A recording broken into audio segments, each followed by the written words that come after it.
There is a thought that visits you, not loudly, not dramatically, just quietly.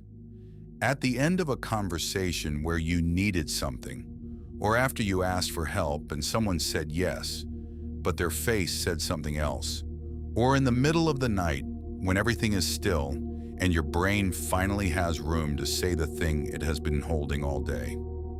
The thought is this: I am too much. Not in those exact words, always.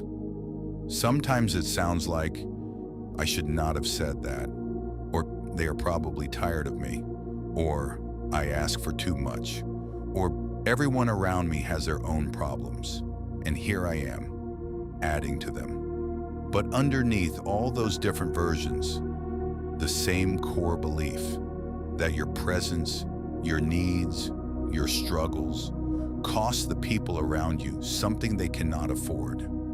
And you have been managing that belief quietly for a very long time. You got good at not asking, good at saying I am fine when you were not, good at reading the room before you spoke and deciding, not now, they have enough, good at being the person who holds everyone else together while quietly falling apart in the only moments nobody was watching. And you called that consideration, called it not wanting to be a burden. But I want to say something to you that nobody has said clearly enough.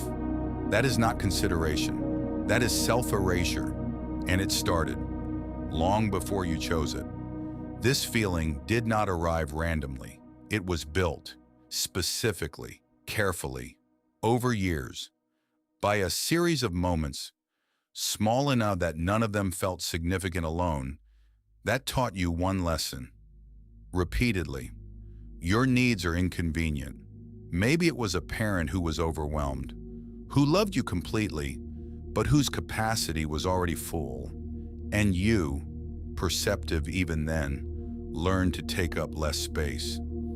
Maybe it was a friendship where you gave everything, and when you needed something back, the energy shifted, and you filed that away, noted it, adjusted accordingly. Maybe it was just the accumulation of being someone who feels deeply in a world that does not always have room for depth, and your brain, trying to protect you from the pain of needing and not receiving, built a wall. Not a wall that kept people out, a wall that kept your needs in. You became fluent in everyone else's needs and completely illiterate in your own. And that illiteracy is not protection. It is the loneliest thing a person can be.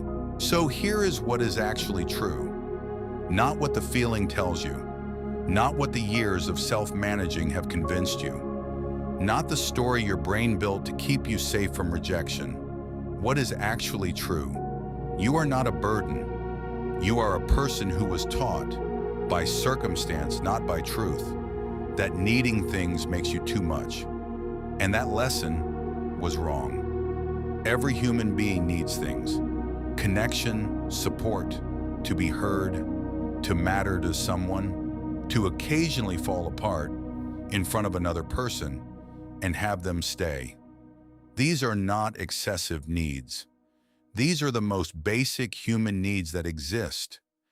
And the person who has spent years managing them alone has not been strong. They have been lonely. There is a difference. The people in your life, the ones you have been carefully protecting from your needs, most of them would stay. Most of them would want to know. Most of them are not as fragile as you have decided they are. You made yourself smaller to protect people who never asked you to shrink. The most dangerous thing you can do to a relationship is pretend you do not need anything from it, because eventually you disappear inside it and wonder why you feel alone, even when you are surrounded by people who love you. You are not a burden. You are someone who has been carrying everything alone for so long that asking for help feels like weakness. It is not weakness. It is the bravest thing you have not done yet.